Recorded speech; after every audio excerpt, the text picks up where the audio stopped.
por concurso de méritos.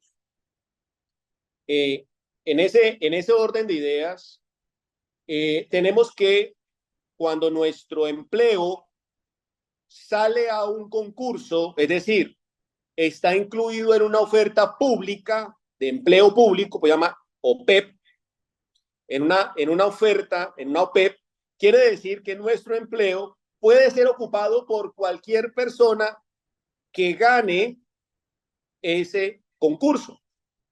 Recuerden que cuando una persona gana el concurso, no es nombrada en carrera administrativa inmediatamente, sino que queda una lista de elegibles y cuando llega el momento de ser nombrado, es nombrado en periodo de prueba. Y ese periodo de prueba, si lo pasa satisfactoriamente, pues entonces ahí ya va a adquirir los derechos de carrera. Por eso me uno a la recomendación que hace unos minutos les hacía el compañero Heriberto Pérez, en el sentido de que la persona que está en provisionalidad debe ser consciente de algo. Y es que, dada la periodicidad de concursos que ya se empiezan a desarrollar por la Comisión Nacional del Servicio Civil, es muy importante que se preparen, se capaciten para aplicar a esos concursos y tener la oportunidad de poder llegar con derechos de carrera a ese mismo empleo o a otro. Importante porque el adquirir derechos de carrera les va a dar una estabilidad laboral mayor, como quiera que el empleado de carrera básicamente tiene dos causales de retiro en vida, llamémoslo así. Uno, una sanción disciplinaria que ordena la destitución del cargo. Listo. Puede ser de carrera y todo, pero si es destitución por sanción disciplinaria, se fue. O dos, cuando no cumple satisfactoriamente o digamos su evaluación de desempeño es insatisfactoria. Entonces se declara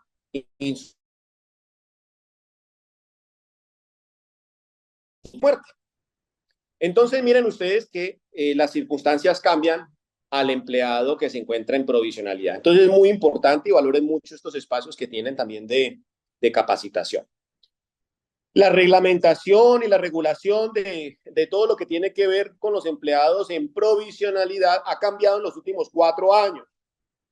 El último concurso fue el 437, recuerden que duró mucho tiempo y que vino estoy hablando del distrito de Cali, y que vino a terminar con la provisionalidad de muchas personas que llevaban mucho tiempo por allá en plena pandemia. Recuerden que eso fue incluso muy traumático, porque en plena pandemia aplicaron listas. Lo cierto es que en esta oportunidad, pues tenemos igualmente ya una convocatoria y el distrito, como parte de las obligaciones que tiene por virtud de la ley, debe adelantar la caracterización de sus empleados públicos que se encuentren en provisionalidad y que puedan ser eventualmente derechosos de alguna situación de estabilidad laboral reforzada. Y aquí quiero hacer una aclaración también para todos, porque eso se presta mucho a confusiones y hay mucha gente hablando de todo. Miren, la estabilidad laboral reforzada no quiere decir que es que ya no se pueda retirar al empleado. No, eso es falso, eso no es cierto, llamémoslo así.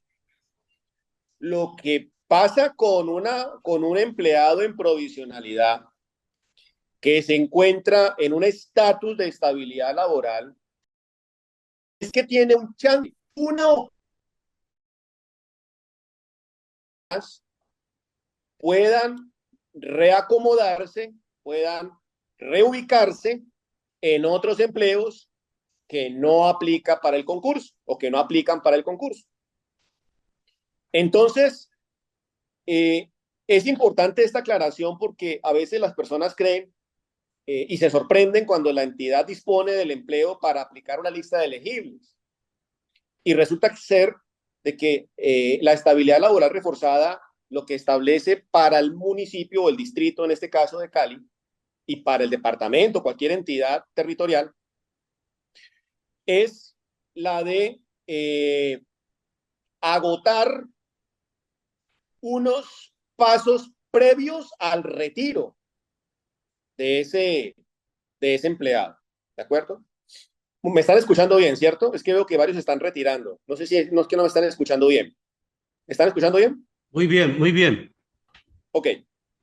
Si hay algún problema la conexión o algo, por favor me lo dicen. Gracias. Entonces, es sumamente importante la circular enviada por el distrito y en el mismo sentido, la gobernación seguramente hará lo propio, si ya no lo ha hecho, para efectos de que los empleados en provisionalidad acrediten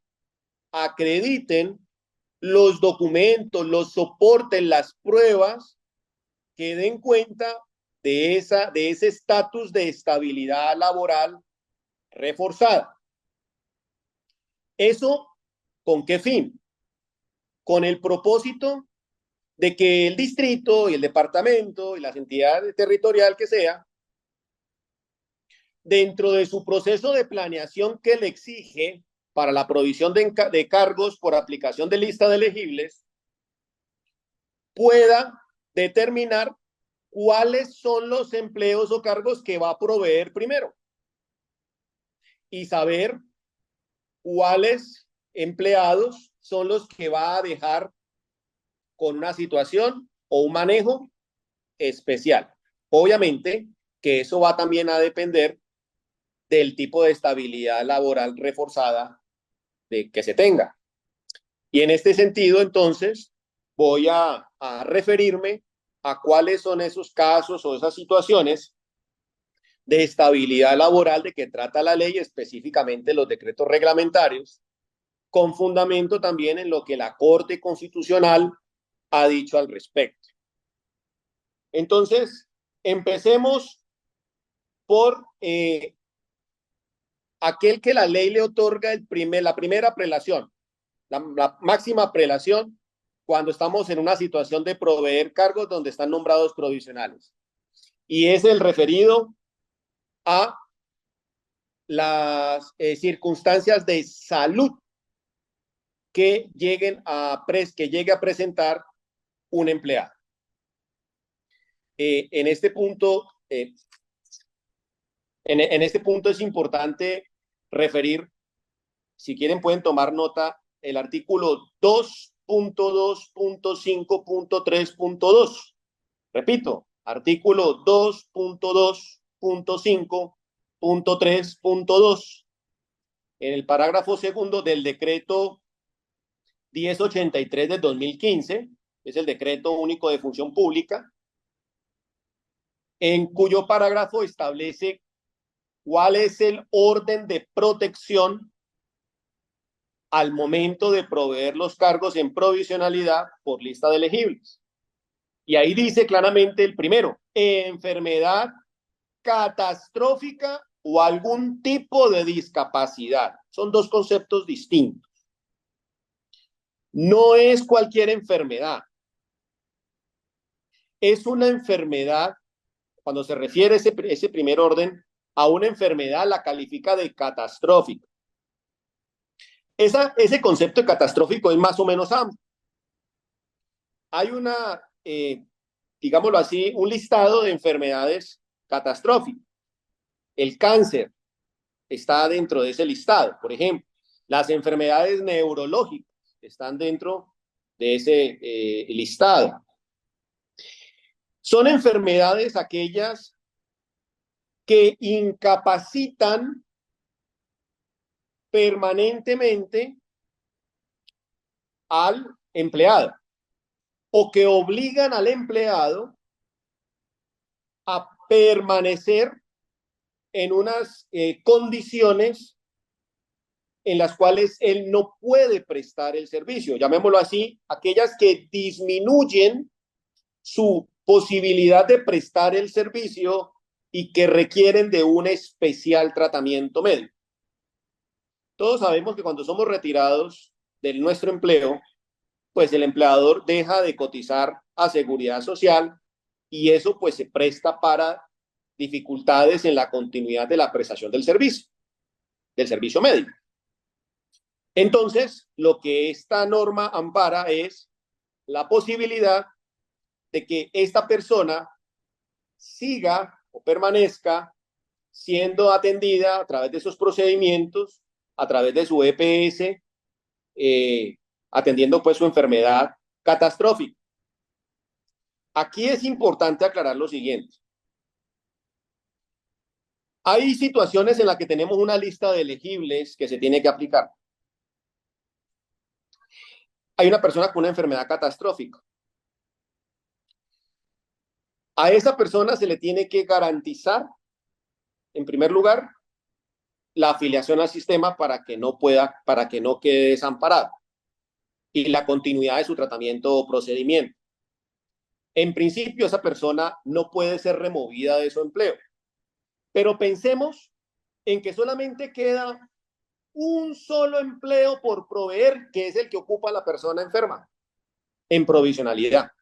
Ella está nombrada en provisionalidad, tiene una enfermedad catastrófica, pensemos que está en un procedimiento de quimioterapia por un cáncer que se le tiene diagnosticado.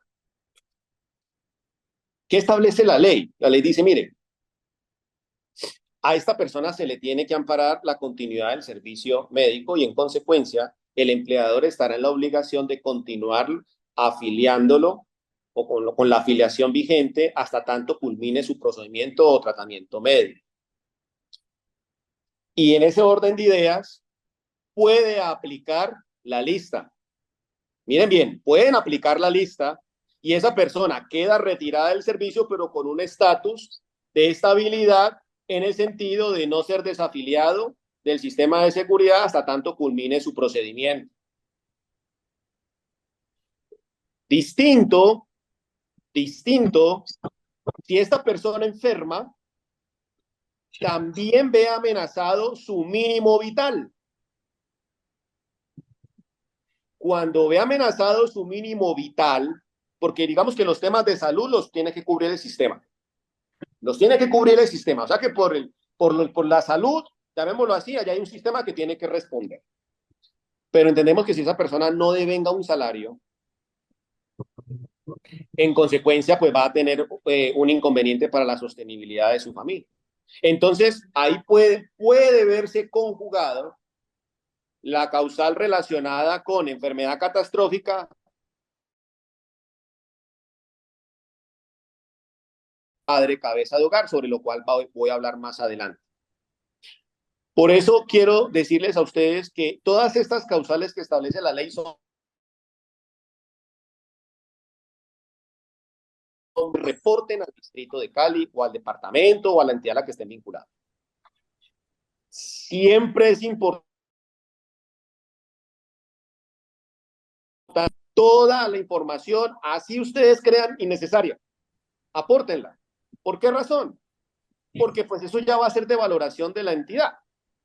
Entonces, si voy a alegar una enfermedad catastrófica o voy a acreditar la enfermedad catastrófica, pues lo que yo tengo que aportar es precisamente la certificación médica dada por el médico de la EPS. Ojo, no es cualquier médico, no es el amigo médico, no es ni siquiera los de la prepagada aplican aquí.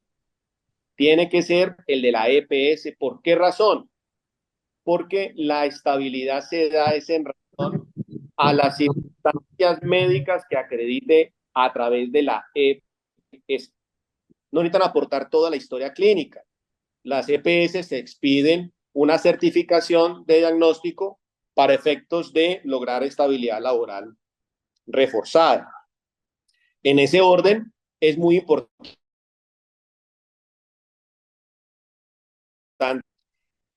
Si la persona tiene una situación o una condición de discapacidad, igualmente tiene que acreditar la certificación o, en este caso también,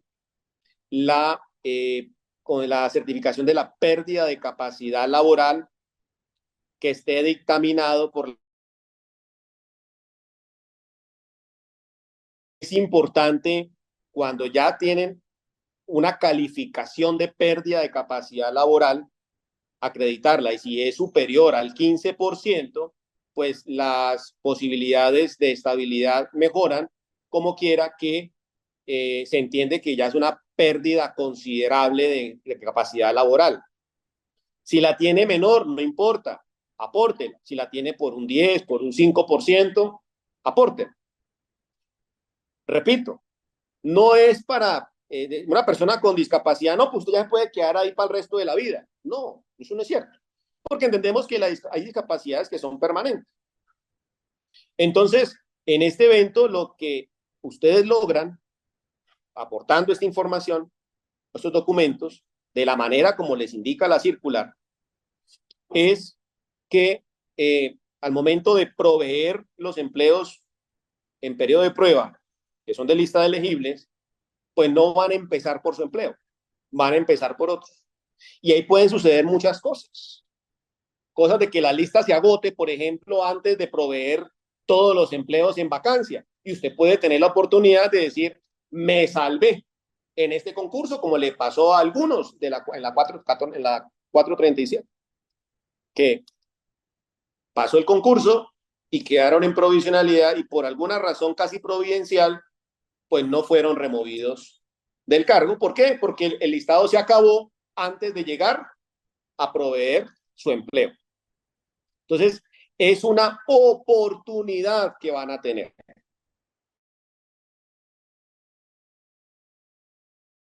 Laboral, van a ser los últimos empleos en ser provistos, lo uno. Y lo otro, que si hay otros empleos vacantes que no se van a proveer por lista y que sean compatibles, equivalentes a los que ocupan, puedan ser reubicados entonces en esos otros empleos.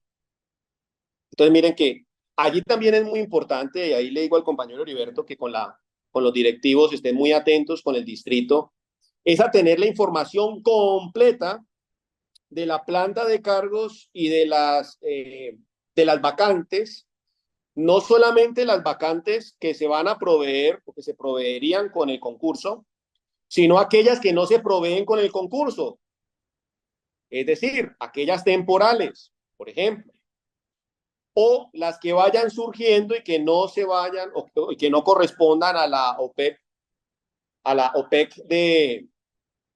del concurso de carrera administrativa.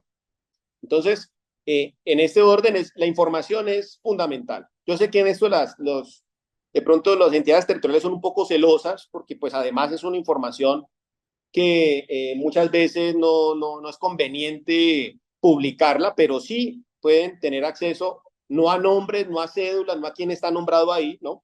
Pero sí al menos al conocimiento de cuáles son esas vacantes para efectos de hacer un seguimiento mucho más cercano o cierto, digamos, o efectivo, mejor, a la aplicación de estos criterios, ¿vale? Muy bien. Entonces, no sé, Heriberto, si te parece que antes de agotar la segunda o pasar a la segunda causal de estabilidad, pues hablamos un poco de esto según algunas preguntas o inquietudes que puedan tener, eso sí, corticas porque el tiempo es también muy limitado, pero o seguimos, lo que usted me diga. Eh, sí, señor. Si hay alguna duda en estos momentos, el que vaya a hablar, por favor, prende el micrófono y los demás continúan con el micrófono cerrado para poder escuchar bien. Usted está en el computador, entonces usted puede ver, es que me estoy acercando al computador. ¿Me da ingreso al computador, Edward, por favor? Entonces, la siguiente causal de estabilidad laboral reforzada es la que corresponde a aquella de condición de padre o madre cabeza de familia. Dice, en los términos señalados en las normas vigentes y la jurisprudencia sobre la materia. ¿Qué es ser padre o qué es ser madre cabeza de familia? La definición más concreta es la siguiente. Aquella persona que es la única proveedora de recursos en su hogar ante la inexistencia de otra que lo pueda hacer. ¿Por qué es importante eso? Porque muchas veces uno le pregunta a la gente que si es padre o madre cabeza de hogar y dicen, sí, sí, yo soy madre o padre cabeza de hogar, porque es que mi esposo está sin empleo hace mucho tiempo. No, esa persona no es padre ni madre cabeza de hogar. ¿Por qué razón? Porque hay otra persona que igualmente, hay otra persona que igualmente tiene la obligación de proveer, pero que por alguna circunstancia no lo hace. Una circunstancia es el desempleo. Entonces, si la otra persona está en condiciones de proveer a su hogar, no te van a acreditar o no vas a poder acreditar la condición de padre o madre cabeza de hogar. En este orden, es igualmente importante decir que las personas que se encuentren separadas o divorciadas, pero que sus hijos o sus hijas han sido reconocidos por el padre o por la madre, pues de acuerdo con la ley, ese papá o esa mamá están en la obligación de proveer alimentos. Luego, esa persona, aun cuando se encuentre divorciado, separado, pero que tiene hijos en común, no va a valer o no va a poder acreditar porque la condición de padre o madre cabeza de hogar, porque en el registro civil de su hijo o de su hija va a aparecer una persona que figura como padre o como madre. Entonces, como hay una obligación legal de proveer, entonces no se va a constituir, en este caso, la causal de padre o madre cabeza de hogar.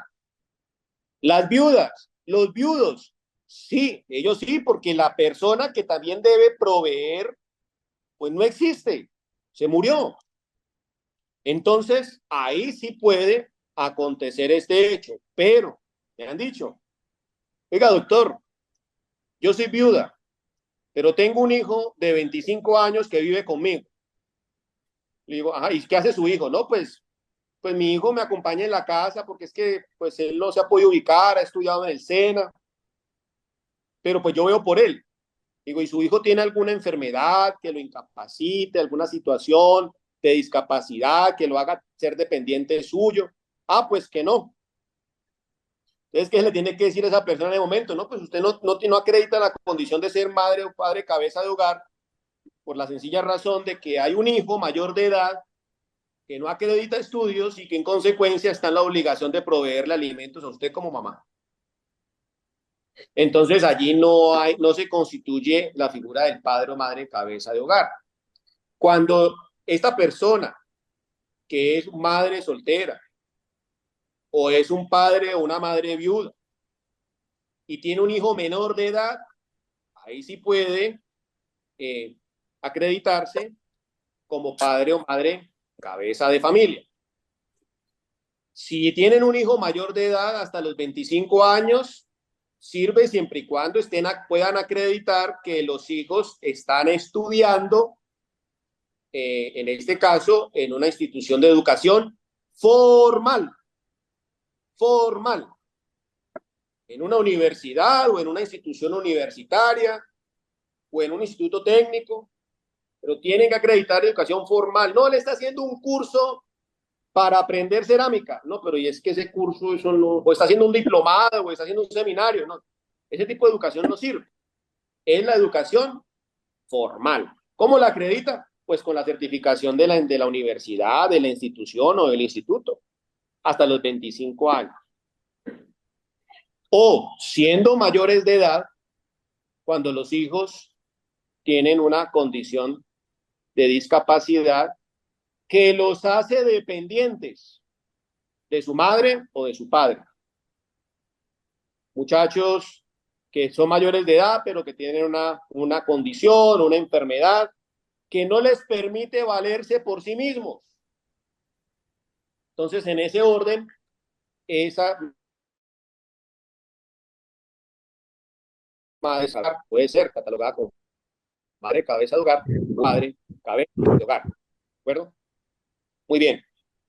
frente a esa causal, si existe alguna duda, alguna inquietud, entonces, por favor, me la hacen saber y seguimos.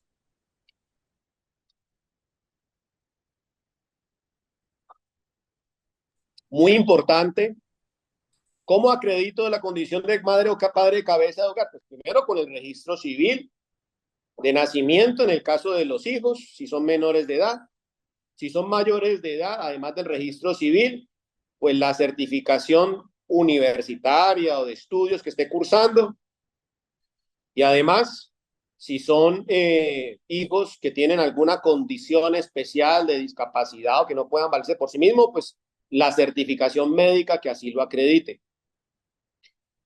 Si es una persona, si en el registro civil solamente aparece la mamá, pues no hay problema, no tiene que acreditar nada diferente. Pero si, por ejemplo, aparece un papá, pero es que el papá murió, esa señora es viuda, pues entonces acredite el certificado de defunción del esposo, porque si no acredita el certificado de defunción del esposo, da a entender de que el hijo tiene un papá, una persona que está en la obligación legal de proveer alimentos. Entonces, si allegan el certificado de defunción de esta persona, pues entonces ya va a quedar acreditado de que efectivamente pues ya no existe otra persona con la obligación de proveer alimentos. No sé si tengan alguna pregunta para esa segunda causal. Gracias, doctor. Creo que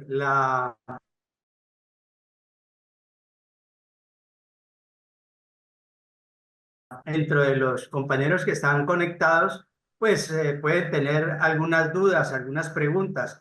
En este momento ya me encuentro aquí en el computador, levantan la mano, abren el micrófono y participan.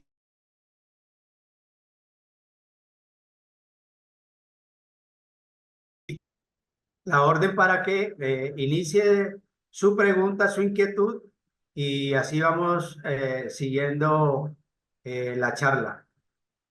Creo que aquí algunas personas tienen esas condiciones.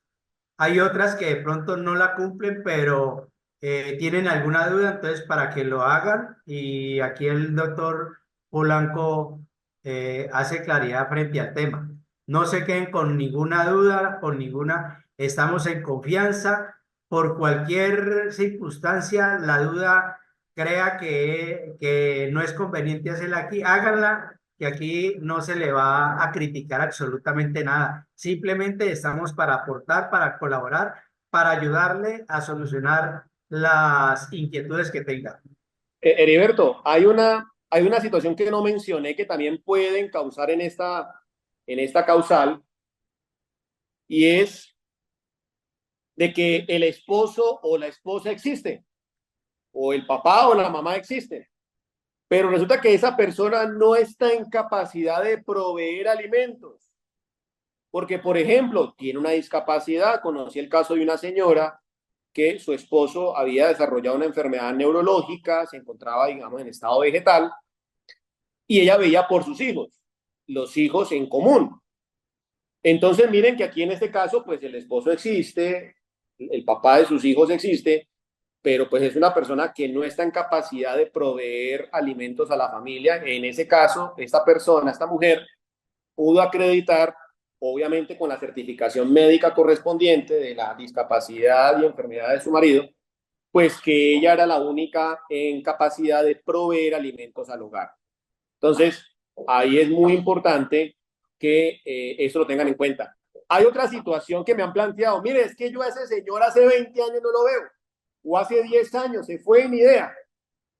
No, el hecho de que se haya ido el padre o la madre, porque también conocí un caso de una persona de un señor que alegó quería alegar la causal de padre cabeza de hogar, era porque la señora, mamá de sus hijos, pues se había ido hace ya mucho tiempo y que no había vuelto a saber de ella, pero pues eso no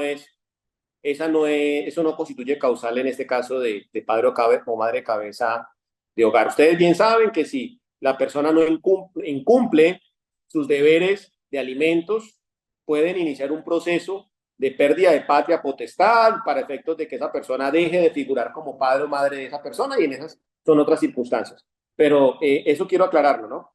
de que la otra persona no esté en capacidad de proveer. Si lo logran acreditar, pueden ser acreedores de esta estabilidad laboral por cada madre o padre de cabeza de hogar. Doctor, aquí en el chat hay una pregunta. Si existe el papá, pero estoy separada de él desde hace 13 años y no les ayuda a pasar como, espérate que es que no lo alcanzo a leer ahí.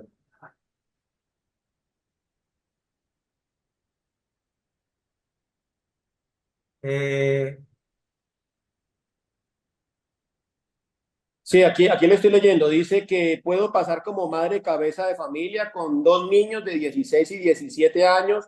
Yo siempre es la que he respondido por ellos. Además, pues se gana el mínimo y tiene tres hijos menores más. Miren, eh, si sus hijos tienen registrado el papá en el registro civil y el papá vive, no va a acreditar o no le van a aceptar la condición de madre cabeza de hogar, porque hay una persona que tiene la obligación legal de proveer alimentos.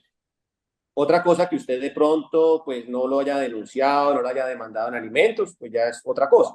Pero legalmente hay otra persona en capacidad de proveer alimentos y tiene la obligación legal de hacerlo, ¿no? Distintas ya son las circunstancias personales que conocemos que pues, mucha gente se pierde simplemente y no sabemos qué se hace.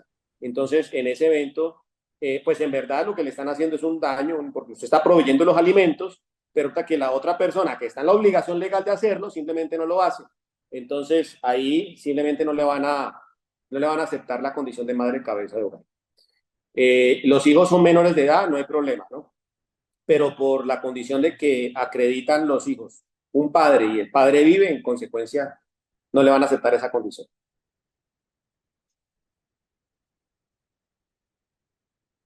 ¿Listo? sí. Por el momento no hay nadie más. Continuemos entonces, doctor. Bueno, la tercera causal, aquí hay una pregunta, dice pérdida total del oído. Si el problema, si tiene un problema de salud, ya hablamos de lo de salud, ¿no? Pero recuerden, todo problema de salud debe estar no solamente certificado, pero en el caso, por ejemplo, la persona tiene un problema auditivo. Entiendo, la pregunta de Luis Eduardo es de que el empleado tiene ese problema auditivo, pérdida total del oído. Esa persona debe tener una certificación de pérdida de capacidad laboral, porque eso obviamente tiene ese efecto. Entonces, si no lo ha hecho, si no tiene una certificación de pérdida de capacidad laboral, en este caso, porque pérdida total de un oído, pues entonces debe iniciar el trámite. Debe iniciar el trámite. Yo a la gente que no tiene esa constancia de pérdida de capacidad laboral y considera que efectivamente debe tenerla, eh, pues la invitación es a que adelanten ese trámite lo más pronto posible. Si están en un trámite, mi recomendación es que alleguen la constancia de que se encuentra en trámite la calificación de la pérdida de capacidad laboral, ¿ya? Para acreditar de que se encuentran en una evaluación de este tipo y pueda ser considerada por el distrito como una persona a la cual no se le puede retirar inmediatamente, sino que hay que esperar el procedimiento hasta que concluya. Esa es mi recomendación. Hay otra. La misma persona que hablaba de los tres hijos, que dice que ya lo demandé y le dijeron que debe darle 75.000 pesos a cada uno mensual, que es muy tenaz eso. Esa es la Sí, norma. Sí, ahí no se puede hacer nada, ¿no, no hay doctor? nada que hacer, hay una persona que provee alimentos. Recuerden que el padre o madre de cabeza de hogar es una figura que busca proteger la familia. Y si ya hay una persona en la obligación legal de hacerlo, es más, con una persona que tiene eh, una demanda y una condena de alimentos, pues menos, porque ya incluso ya hay una decisión judicial. Entonces no le van a acreditar la condición. Hay otra que dice que si el padre El padre está en la cárcel y la madre trabaja. Aplica también estabilidad laboral, cabeza de hogar, por cabeza de hogar. Mira, en principio no es un supuesto que se establezca como padre o madre cabeza de hogar cuando la otra persona está privada de la libertad. Eso ha sido muy cuestionado, pero pues en verdad es una persona, es decir, llamémoslo así, que nadie puede obtener provecho de su propio dolo. Entonces, si está cumpliendo una condena, pues de eso no puede valerse para obtener algún tipo de beneficio. Pero yo sí recomendaría, yo sí recomendaría que si esa situación existe y esa persona, padre de sus hijos o la madre de sus hijos se encuentra privada de la libertad, pues que lo acredite para efectos de que si bien formalmente existe la persona y está en capacidad productiva, pues lo cierto es que materialmente no lo puede hacer porque está privado de la libertad. Eh, bueno, y entiendo que ellos estando privados de la libertad tienen algunas prerrogativas por trabajo y etcétera. Yo no entiendo muy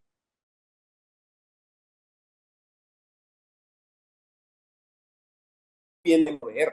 Definitivamente no pueden proveer y yo creería que bajo esas circunstancias pues recomendaría que sí se acredite de esa manera. Vea, el padre está en la cárcel, aquí está la certificación donde él cumple su pena y en tal penitenciaría y en consecuencia pues no provee los alimentos. Digo, en principio le van a decir no, pues esa condición no es la que la Corte Constitucional ha considerado, pero pues peor diligencia es la que no se hace en ese caso.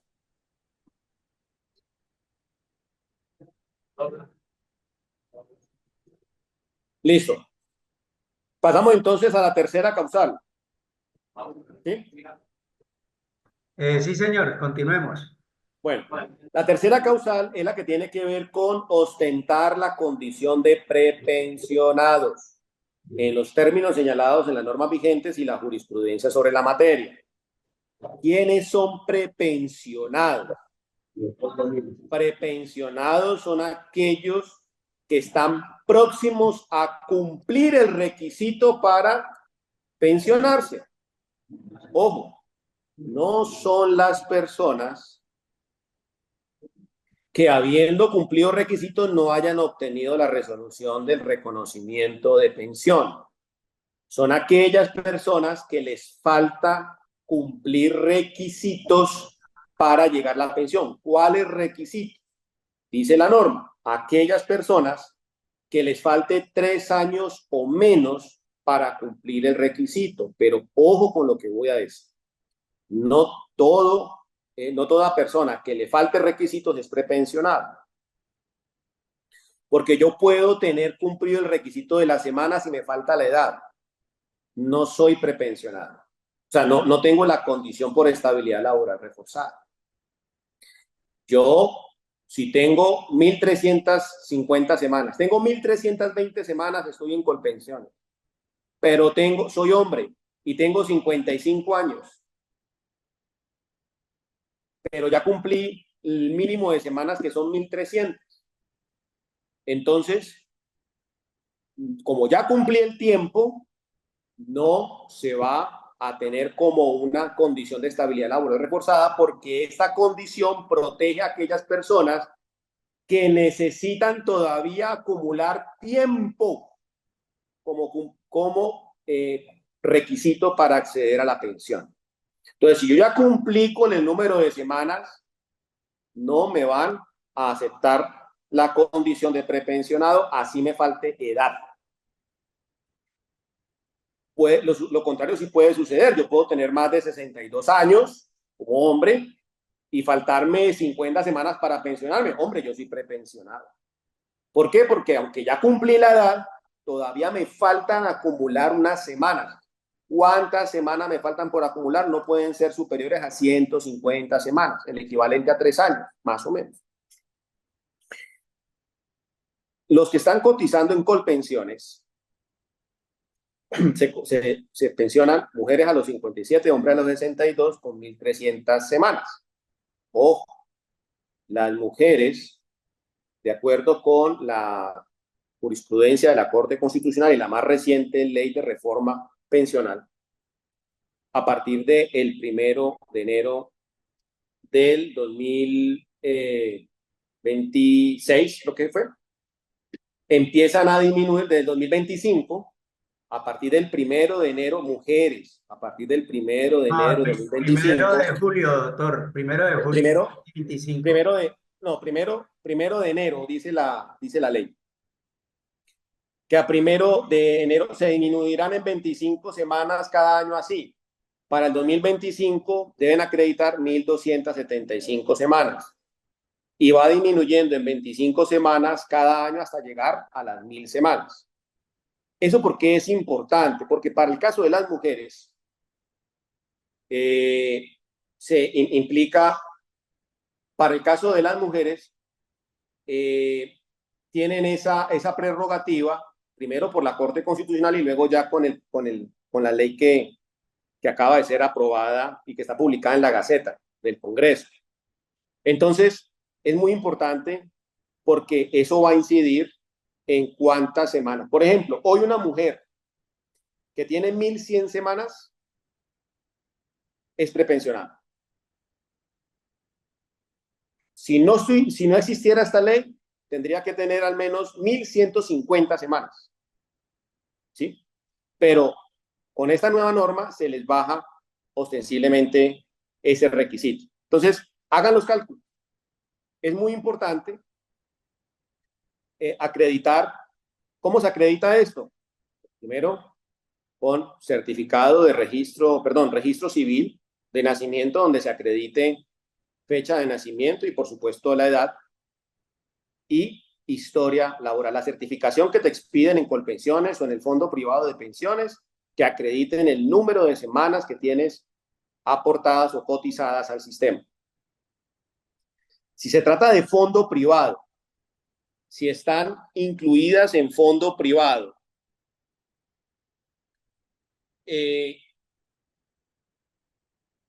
con el fondo privado hay una norma, 1.150 semanas.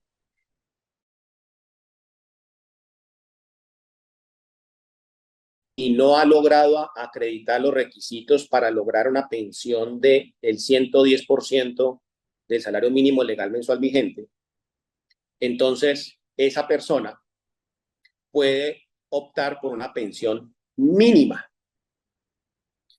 Nosotros ganamos casos de empleados que acreditaban en fondo privado de pensiones 1.000 semanas. 1.000 semanas. ¿Cómo lo logramos sustentar? Hombre, para la pensión mínima en el fondo privado de pensiones, en el régimen de solidaridad, el fondo de ahorro individual con solidaridad, que es la que administran los fondos privados. Si yo tengo 1.150 semanas y tengo la edad superior a 60 años, entonces yo soy acreedor ya seguramente a una pensión mínima, pero me faltan acumular semanas.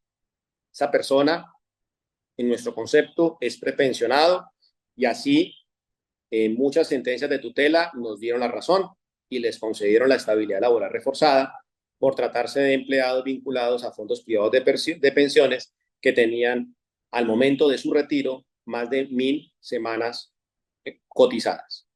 Eso obviamente porque les faltaba menos de 3 años para alcanzar la pensión mínima que establece la ley 100 del 93 en este régimen. No así en el régimen de Colpensiones, de prima media que administra Colpensiones.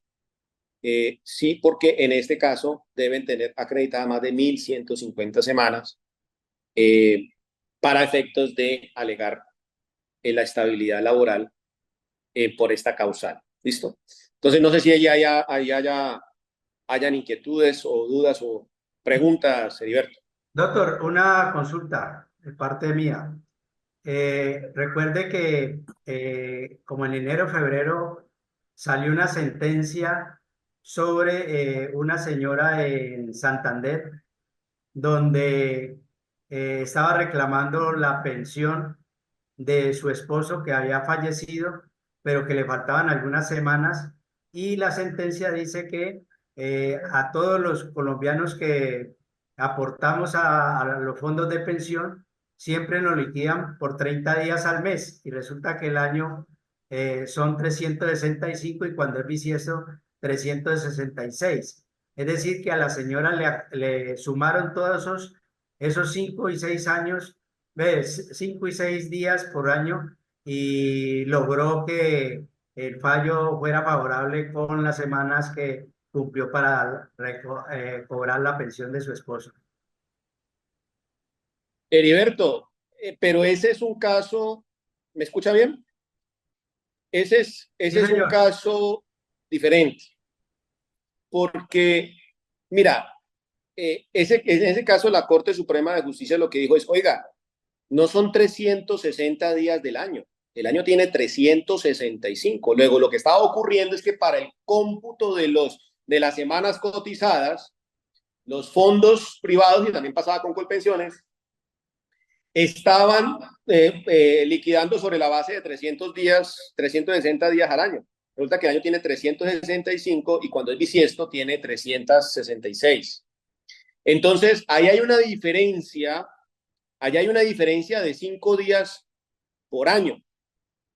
Esta sentencia le conviene mucho a aquellas personas que por 2 o 3 semanas no pudieron acceder a la pensión, porque a esas personas sí les faltaba muy poco para completar el número mínimo de semanas y acceder al derecho. Esas son las principales beneficiadas. Aquí he tenido personas que han venido a consulta que vamos a revisar y tienen 700 semanas. Están muy lejos, lejos, lejos. Y tienen 15 años o 10 años de trabajo acreditado, de aportes. Entonces se pone a uno a ver y dice, no, pues aquí yo, pues hagamos un cómputo y esto puede resultar en 55 días más que pueden equivaler a un número de semanas, pero pues es que a ustedes le faltan 600 semanas para completar el mínimo. Entonces, pues no le va a servir a esa persona. En el caso que manejó la Corte Suprema de Justicia, en el caso que comenta Heriberto, le sirvió. ¿Por qué? Porque a la señora le habían negado el derecho porque al señor no se había alcanzado a pensionar por unas pocas semanas. Y resulta que la Corte dijo, no, es que le habían contado mal los días, le quitaban 5 días por año y 6 si es un año bisiesto. Entonces, quiero hacer esa precisión porque a veces he recibido mucha consulta de personas que dicen, yo quiero que me vuelvan a hacerle el cálculo de mis semanas y vamos a ver y tienen 800 semanas, 900. Digo, pues igual te va a subir, sí, te va a subir unas semanitas, pero pues no vas a alcanzar el mínimo, o sea, vas a seguir pendiente del mínimo. Pero igual es un ejercicio que cada uno debe hacer. Repito, aquellos que están próximos a cumplir las 1150 semanas o aquellos que están próximos a cumplir las 1300 semanas. Ese cálculo sí lo deben hacer muy bien y revisar muy bien el historial de aportes que te da el fondo privado o Colpensiones, la historia laboral de Colpensiones, para efectos de verificar cómo te hicieron el cómputo de las semanas, ¿no? Eso es muy importante que lo puedan hacer. Si requieren alguna asesoría, pues ahí estamos pendientes nosotros de consultas de ustedes si necesitan algún apoyo sobre el particular. Bueno, gracias, doctor, por la aclaración frente al tema de la convocatoria 430, perdón, territorial 10. Pero cabe también, aquí hay muchas personas de pronto que están con la incógnita de cómo reclamar esos días, así no le falten, pues no le sirvan para el concurso, pero para la vida cotidiana, para sumarle a la pensión, las semanas cotizadas, sí se puede hacer la reclamación en cualquier momento.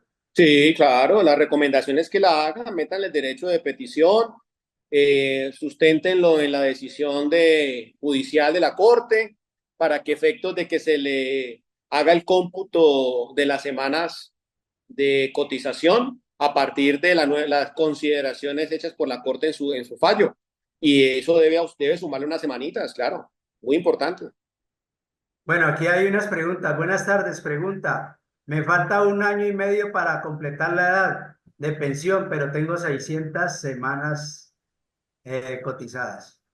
No estás en condición de prepensionado, estás muy lejos de la mínima de obtener la pensión mínima tanto en un régimen como en otro. Así que no tienes condición de prepensionado. Recuerda que le falten menos de 3 años para completar el mínimo de semanas. Y si tienes 600 semanas, estás muy lejos. Ahora, con la nueva reforma pensional serían 900 que habla para las mujeres, ¿no, doctor? Para aquella persona que al 2025 pueda cumplir las 1.275 semanas. Listo. Una enfermedad mental como la ansiedad y la depresión no es catalogada como catastrófica, pero deriva un tratamiento. ¿Se puede solicitar estabilidad reforzada por el tratamiento?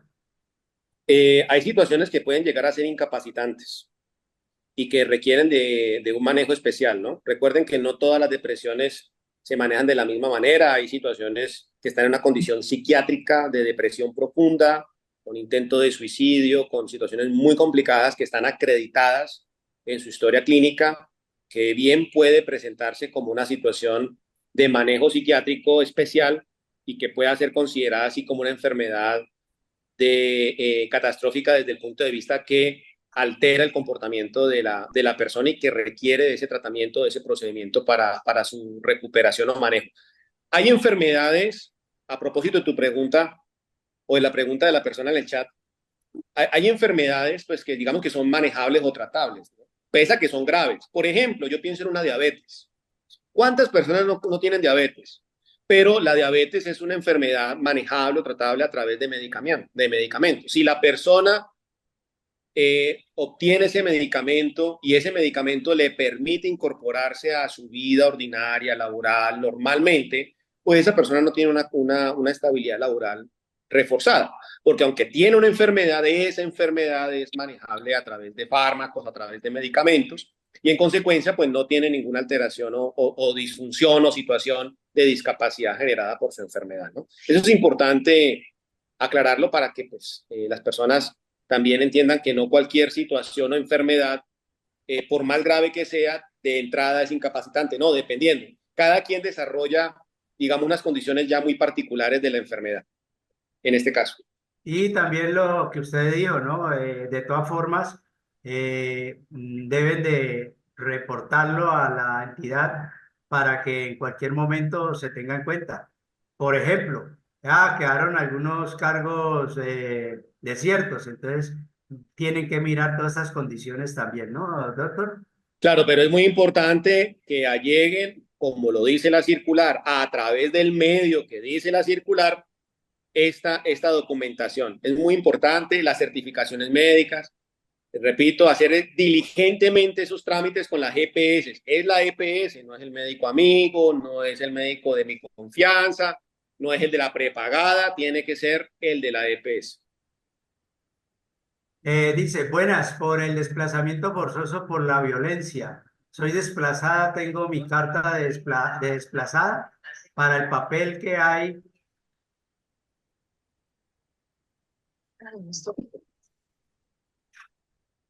a ver, me fui. Desplazada para el papel que hay que hacer, el requisito en caso que no lo pueda sacar.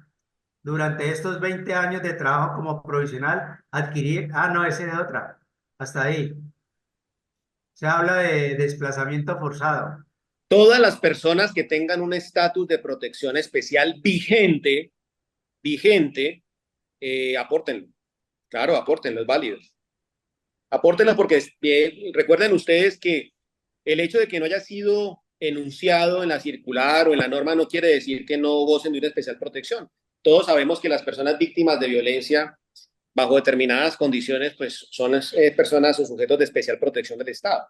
En consecuencia, si hay una certificación vigente de ese estatus de protección, no solamente pienso en desplazados por la violencia, yo pienso en personas que tienen estatus de protección por seguridad o alguna situación especial de seguridad personal y demás, apórtenlo, alléguenlo, porque esas son consideraciones que son jurídicamente válidas para tener en cuenta en un momento dado de proveer el empleo en provisionalidad. Así que en el caso de los desplazados por la violencia, si está certificado como víctima de violencia, desplazamiento y demás, y esa certificación es vigente y la pueden acreditar, háganlo.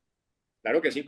Y además es una herramienta fundamental por si hay que hacer alguna reclamación jurídica. Tiene ese argumento. Sí, claro, tienen que pensar en que en día más adelante puedan tener un argumento jurídico. Aquí durante el 2020 y 2021, en plena pandemia, recibí muchas consultas de personas que podían estar acreditando, digamos, una condición de estabilidad, pero ahorita que nunca llegaron un solo papel a la entidad, ni uno solo. Entonces, pues si no lo acreditaron en su momento, pues era muy complicado realmente sostenerlos, porque pues la entidad no era divina pues para saber que usted tenía una especial condición porque nunca la acreditó. Entonces, eso es importante, por eso es muy importante la circular que ha enviado el distrito para este efecto. Durante estos 20 años de trabajo como provisional adquirí el síndrome del túnel carpiano. La EPS me envió a cirugía, pero no me autorizaron. Después de una batalla jurídica con tutela, la autorizaron, pero ahora me da miedo realizarla porque me han dicho que es que quedo peor. Aún así, puedo solicitar estabilidad laboral reforzada por dicha enfermedad. Los casos de túnel carpiano, de manguito rotador, que es tan común en los cargos de secretarias, de auxiliares, de servicios generales, de auxiliares administrativos, la verdad, en principio no es una enfermedad catastrófica, en principio con el solo diagnóstico no le van a otorgar esa estabilidad, a menos que tenga una calificación de pérdida de capacidad laboral superior al 20%, 15%, cosa que en el caso en el cual se pudiera alegar ya no por situación de enfermedad, sino por discapacidad. Pero eso es lo que les puedo decir. El túnel carpiano, el manguito rotador, que son tan comunes, difícilmente las tienen como enfermedad catastrófica, menos, repito, de que tenga ya una pérdida de capacidad laboral superior al 15%. Pero de todas formas hay que reportarla. Sí, no sobra igual, eso es importante. El día de mañana, pues, da la oportunidad de que ustedes puedan hacer una reclamación y es mejor diligencia esa que la que no se hace. Entonces yo siempre digo, si usted tiene una situación de procedimiento médico vigente, bien sea por túnel carpiano, manguito, aporte sus documentos, aporte la certificación médica que se encuentra en el procedimiento para que sea considerado por el distrito. Hace 5 años me operaron de un riñón y solo me quedé con uno. Aún continúo en controles de nefrología, pero pero dado de alta, ¿puede solicitar estabilidad por esa enfermedad, quedarme con un solo riñón? Pues mire, es que la enfermedad tiene que ser actual. Si hay personas que tuvieron una enfermedad, pero que hoy ya no tienen ese diagnóstico, pero quedaron con secuelas y demás, repito, lo mejor es tener la pérdida de capacidad laboral, la calificación de pérdida de capacidad laboral, porque ya la acreditación por enfermedad no les va a servir, porque el procedimiento fue hace un año, fue hace 6 meses, y digamos que sí, quedaron con alguna pérdida funcional, por ejemplo, o una disminución funcional, pero eso tiene que llevarse ya a una calificación de pérdida de capacidad laboral para que pueda tener efecto jurídico, porque si no, pues va a quedar, pues todos en algún momento de la vida hemos sufrido alguna enfermedad y algunos han sufrido enfermedades graves que les han dejado secuelas, pero si no tienen pérdida de capacidad laboral que acredite que esa persona está disminuida en sus funciones, pues va a quedar muy difícil que les acrediten la estabilidad laboral reforzada, porque la situación de enfermedad, y esa pregunta me sirve para precisar eso, la situación de enfermedad es actual, no es la enfermedad que tuve hace 10 años. Yo tuve un caso de una señora que tuvo cáncer, bendito Dios, la quimioterapia le sirvió muy bien, eso fue hace ya varios años, pero ella en este momento su diagnóstico era de una persona sana. Entonces, pues, aunque tuvo un cáncer, ese cáncer tuvo un tratamiento, ese cáncer, bendito Dios, se le desapareció de su cuerpo y ya hoy no acredita ese diagnóstico. Entonces, eso no es estabilidad laboral por salud. Ahí no aplica. Bueno, hasta ahí están las preguntas, no hay Listo. ninguna pregunta más. Yo creería que ha sido clara la exposición del doctor.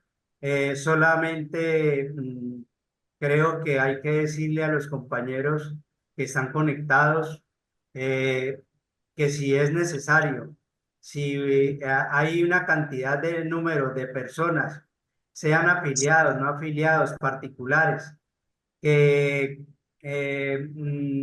considere que el SUNET realice una nueva capacitación con el doctor, un nuevo taller de preparatorio para los concursos con el maestro Rodrigo Alfaro, me lo haga saber por el particular o me lo haga saber por los grupos de chat que manejo para mirar la posibilidad de hablar con el maestro Alfaro. Este domingo viajaré para Bogotá porque a las 8 de la mañana tengo reunión para el tema de prima territorial. Entonces aprovecho de estar allá en Bogotá para comunicarme con el maestro Alfaro y hacerle la propuesta de que si nos puede hacer un segundo taller frente ya ahora con los acuerdos que conocemos de la Territorial 10 para ver si hay el número que sea importante para poder pagar la venida del maestro Alfaro. No sé si hay algo otra. Dos punticos, Heriberto, que quiero con eso terminar. La última causal que a usted seguramente, bueno, usted no está más allá del bien y del mal, Heriberto, pero la situación de los empleados con fuero sindical. Los empleados con fuero sindical, bien sea fuero directivo, fuero de fundadores, fuero de negociadores, fuero de comisión de reclamos, también entran en este paquete, digamos, de estabilidad laboral en el entendido de que igual, si ellos son provisionales, con ellos no se empieza a proveer, sino que se espera a ver si es posible su reubicación a efectos de que, recuerden que el fuero sindical no ampara al empleado, sino al sindicato, a la organización sindical. Es una garantía para la organización sindical, no para la persona. Sin embargo, está contemplada dentro de las causales también que se tiene que considerar al momento de proveer empleos en periodo de prueba de una lista de elegibles. ¿Qué tienen que hacer? Pues obviamente acreditar que tienen ese fuero con las certificaciones que se expiden del competente registro sindical para efectos de demostrar que efectivamente tienen esa condición. Entonces, ese es el primer punto, Heriberto, que quería adicionar, que es muy importante para los que están en esta condición. Y lo segundo es, mire, hace 4 años, en el 2020, 2021, recibí muchas consultas de personas que tuvieron problemas, que se inscribieron en el concurso, pagaron el PIN, bueno, hicieron, pero resulta que al momento de reportar la información para el concurso, esto me refiero ya a los que van a concursar, cuando subieron la información, la subieron ilegible, subieron información que no era la que correspondía o simplemente no la subieron. Y luego cuando salió la evaluación de cumplimiento de requisitos, salieron descalificados, entonces trataron de acreditar esos requisitos y no. Muchos dijeron, no, es que yo le di esa tarea a un amigo, una amiga, un sobrino, una sobrina, a mi hijo para que me subiera porque yo no sé subir eso. Entonces los que están en concurso, recomendación, asesórense muy bien de la persona que les va a apoyar en subir los documentos. Ojo con subir documentos ilegibles. Los documentos ilegibles o que vayan sin firmas o que sean incompletos no se los van a valer. Intentamos varias veces por tutela que les valieran los documentos y no fue posible. ¿Por qué razón? Porque las reglas del concurso son esas. Y cuando ustedes se inscriben al concurso, se parte de la base de que ustedes conocen y aceptan las reglas de ese concurso. Entonces, ojo con ser muy diligentes, mejor, con la acreditación de los documentos y los requisitos. Revisen muy bien, hagan la verificación en físico. Si ustedes sienten que de pronto no tienen digamos, como el conocimiento, la capacidad como para saber o detectar algún error, asesórense muy bien del sindicato o de las personas que podamos ayudarle para que esos documentos se le vayan bien reportaditos encima. Lo que no se reporta a través del sistema no les va a servir ni les va a valer. Listo, Heriberto. Espero que esto haya sido de utilidad para todos. Sí, señor, muchas gracias. Yo creo que solamente recomendarles que, bueno, todos los que están en provisionalidad deben de comprar el PIN, deben de leerse el acuerdo que le enviamos por las redes sociales, porque esos acuerdos son los que dan las reglas que van a regir para la convocatoria de Territorial 10.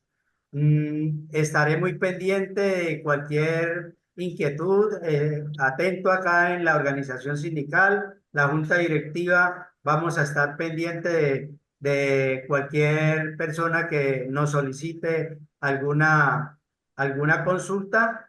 Haremos lo posible por solucionarla. Eh,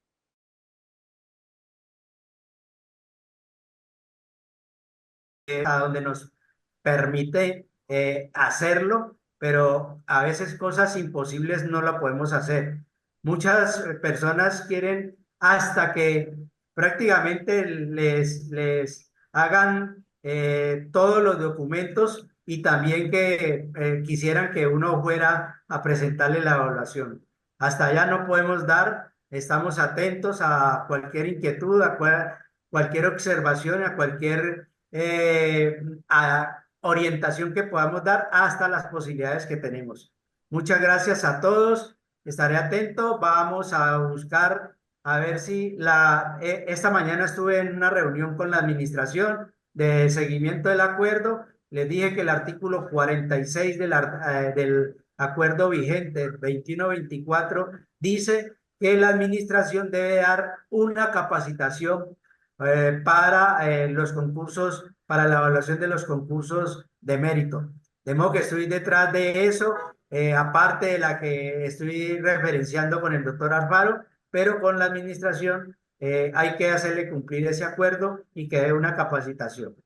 Muchas gracias, doctor eh, Edgar Polanco, muchas gracias, Enver, por la conexión y muchas gracias a todos. Feliz tarde y suerte para todos.